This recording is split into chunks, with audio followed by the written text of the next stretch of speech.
If you're a teacher, odds are you have heard something along the lines of, oh, must be nice to have the summers off. Or maybe you've read in the comment threads on social media, because we know people will say anything on social media.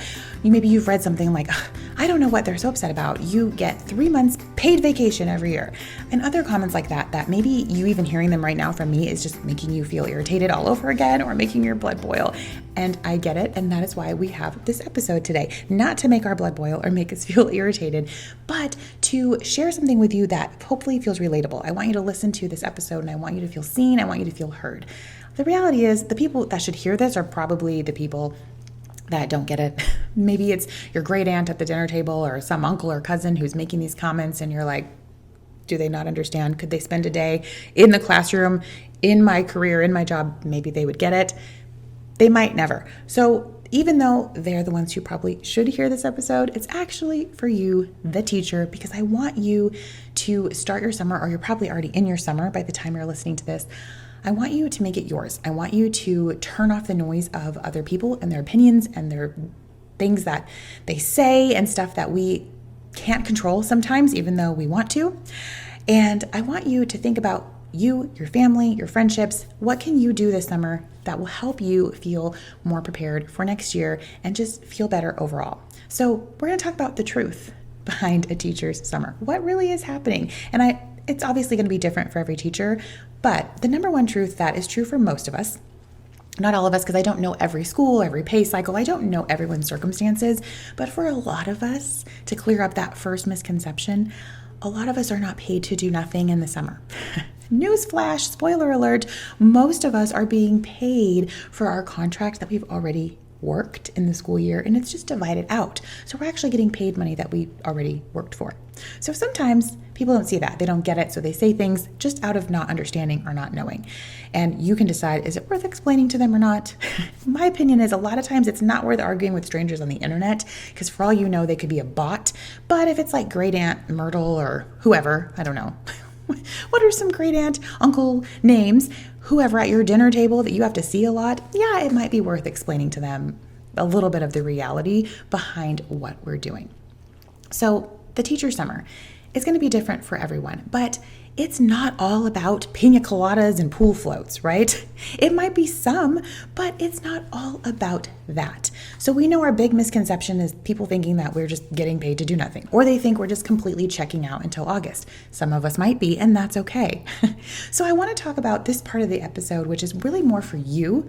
So we've got like those misconceptions that people think on the outside, but really I want to talk about you. And I'm going to talk in terms of like teacher A and teacher B, because sometimes in the teacher world, we also hear opinions and we hear, especially on social media, you see stuff being shared and you think, well, I should be doing that. If I'm not like that, then I'm not doing something right.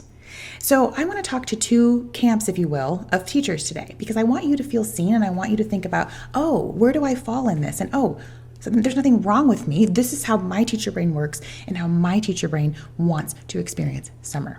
Okay, so I always like to think of first teacher A and teacher B. There's the summer edition of like closing down your schoolroom. So think about who you are.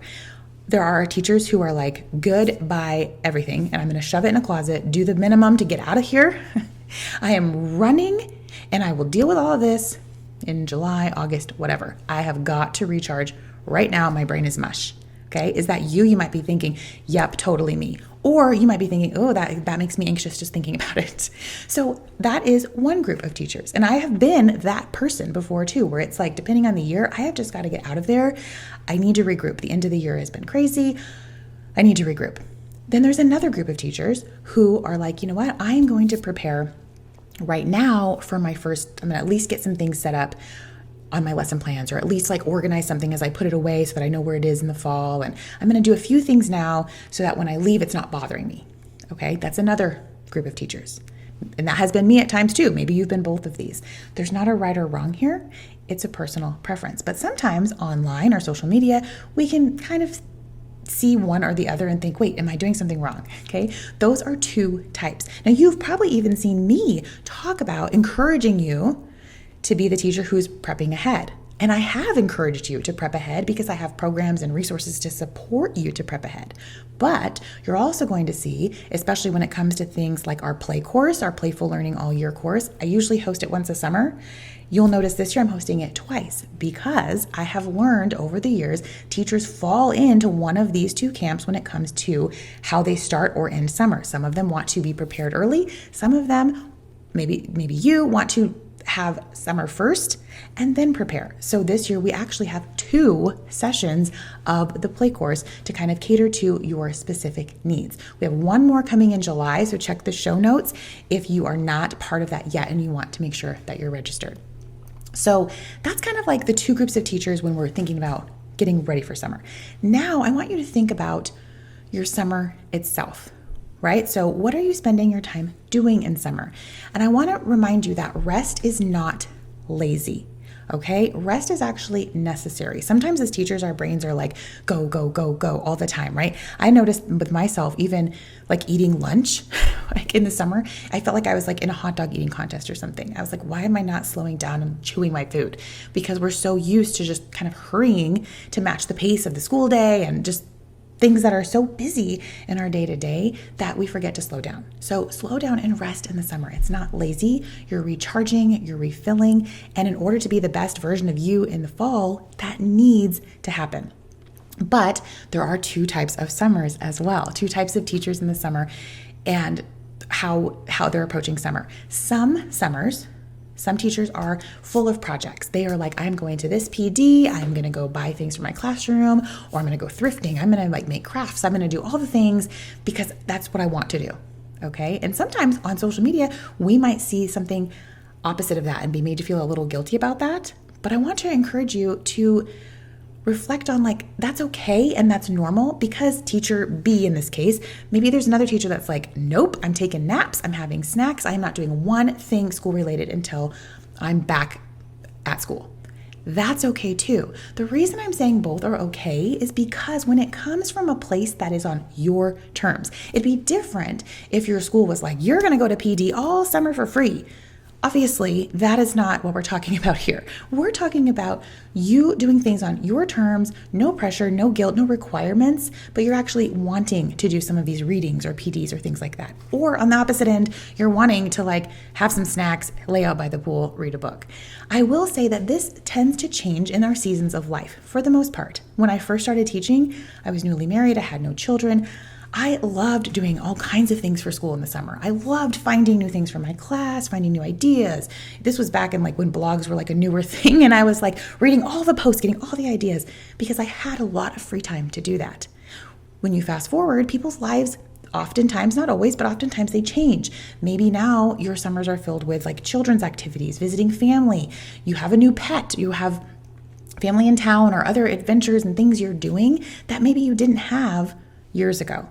So with the seasons and with our age and time in the classroom, our summers might change.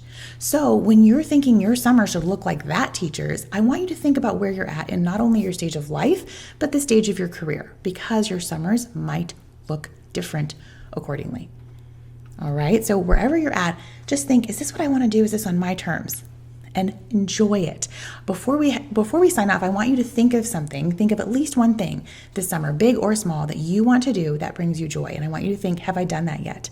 Or have I just said I'm going to do it and maybe I haven't? Have I read any books that I wanted? Did I watch that show? Did I go for that walk? Think of what it is that brings you even a tiniest bit of joy and go and do it. And if you are dreaming up more ways to make next year smoother, or if you're listening to this and you're like, I don't know if I'm prepared for next year at all, honestly, I want you to check the show notes and join us in the last round this year of Playful Learning All Year. We are going to create a classroom together that feels less chaotic and more joyful. We cover developmentally appropriate classroom design, free-flowing centers, small groups, classroom management, and so much more to make your classroom a place that you truly love to be and look forward to going to in the back to school season. So, whether you are soaking up PD, professional development, reading all the books right now, or whether you're like, I'm listening to this while I'm napping, like it's putting me to sleep, Alex, that's okay too. Wherever you're at, I wish you the best summer, and I will see you soon. Happy teaching.